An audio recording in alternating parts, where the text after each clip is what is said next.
e kësaj gjykate. Është e vërtetë atave që kanë hyrë në vitin e 6, kështu që disa muaj atave që bujnë 6 vjet që janë në qendrat e paraburgimit duke mbajtur padrejtisht në Den Haag, në Holland, kështu që për ne kjo shtyje ka qenë e papranueshme dhe ne kemi reaguar në brem. Posa kemi marrë lajmin që është shtyr seanca e 20 korrikit deri me datën 16 shtator në ora 10, për ne është e papranueshme. Ne kemi thonë me fillim se kemi frikë që kjo gjykatë mos është instrument politik dhe ja që po duket edhe sipas disa gjasa, po ditë që kjo gjykatë është instrument i politizuar dhe nuk është instrument i drejtësisë. Po të kishte drejtësi, tash që 5 vite e gjysmë 6 sa do të më bëj, do të kishte përfunduar ky proces i montuar apo që të them i fabrikuar nga disa shqiptarë edhe nga prokuroria dhe gjyqtarët serb, ku ne e dimë që kjo gjykatë ka marrë materiale nga Serbia, shumë materiale të fabrikuara, materiale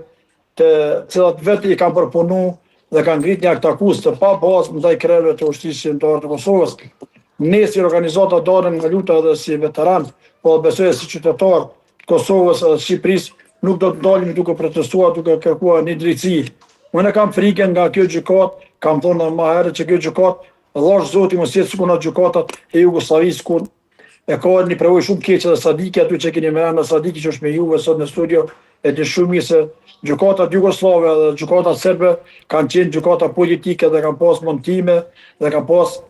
gjykime politike, gjitha kanë qenë politike ku shqiptarët janë dënuar politikisht. Edhe këtu ne kemi frikën që mos po ndodhte ajo e keqe që politikisht na dëmtojnë dhe na dënojnë krerët e uqis, po unë prapë duhet besoj fuqishëm në drejtësi, se drejtësia do të triumfon në anën tonë dhe një ditë ata do të vinë të lirë shumë shpejt, presidenti dhe të tjerë do të lirojnë dhe të vinë Kosovën e lirë. Zotri Gucajti, ju lutem qëndroni së bashku me ne të marrim edhe një opinion edhe nga zotri